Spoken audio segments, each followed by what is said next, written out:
Assalamualaikum warahmatullahi wabarakatuh. Saya Dita Ardiani dengan NIM 2014-274 akan menjawab pertanyaan kuis tersebut. 1. Sejarah berdirinya asuransi syariah. Perjanjian asuransi syariah, asuransi yang bertujuan untuk berbagi resiko antara penderita musibah dan perusahaan asuransi dalam berbagai macam lapangan, merupakan hal baru yang belum pernah dikenal dalam kehidupan Rasulullah SAW. Para sahabat dan tabiin dalam catatan sejarah dunia barat di kalangan bangsa Romawi muncul gagasan melakukan perjanjian asuransi laut pada abad 2. Kemudian memencar di beberapa daerah Eropa pada abad 14. Pada tahun 1680 di London berdiri asuransi kebakaran sebagai akibat peristiwa kebakaran besar di London pada tahun 1666 yang melahap lebih dari 13.000 rumah dan kira-kira 100 gereja.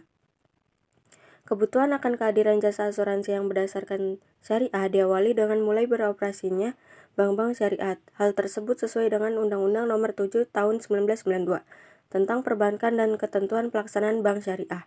Untuk itulah pada tanggal 27 Juli 1993, Ikatan Cendekiawan Muslim se-Indonesia atau ISMI melalui Yayasan Abdi Bangsa bersama Bank Muamalat Indonesia dan perusahaan asuransi Tugu Mandiri sepakat memprakarsai pendirian asuransi takaful dengan menyusun tim pembentukan asuransi takaful Indonesia. Tepati telah merealisasikan berdirinya PT Syariat Takaful Indonesia sebagai holding company dan dua anak perusahaan PT Asuransi Takaful Keluarga dan PT Asuransi Takaful Umum. Dibentuknya dua perusahaan tersebut adalah untuk mengikuti ketentuan Undang-Undang Nomor 2 Tahun 1992 tentang perasuransian, di mana perusahaan asuransi jiwa dan perusahaan asuransi kerugian harus didirikan secara terpisah. Tugas holding company selanjutnya adalah mengembangkan keuangan syariah lainnya, antara lain leasing, anjak piutang, modal ventura, pegadaian, dan sebagainya. Dalam hal ini, fungsi utama asuransi takaful adalah sebagai investment company. Yang kedua yaitu produk yang tidak diperbolehkan untuk dijalankan pada BPRS adalah pembayaran jasa lalu lintas. Hal ini karena BPRS dilarang menerima simpanan giro, kegiatan falas, dan perasuransian. Yang ketiga yaitu prinsip operasional lembaga keuangan syariah. Ada 4 yaitu 1. Keadilan, 2. Kemitraan, 3. Transparansi, yang keempat universal. Yang keempat yaitu adapun kendala pengembangan asuransi syariah. 1. Rendahnya tingkat perhatian masyarakat terhadap keberadaan asuransi syariah yang relatif baru dibanding dengan asuransi konvensional yang telah lama masyarakat kenal, baik nama dan operasinya.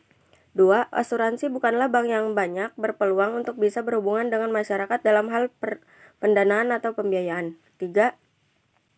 Asuransi syariah sebagai mana bank dan lembaga keuangan syariah masih dalam proses mencari bentuk. Yang keempat, adanya profesionalisme sumber daya manusia menghambat laju pertumbuhan asuransi syariah.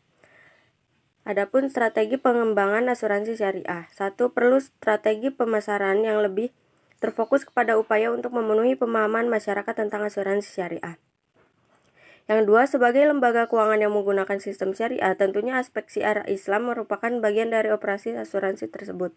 Yang ketiga yaitu dukungan dari berbagai pihak terutama pemerintah, ulama, akademisi, dan masyarakat diperlukan untuk memberikan masukan dalam penyelenggaraan operasi asuransi syariah. Sekian dari saya. Wassalamualaikum warahmatullahi wabarakatuh.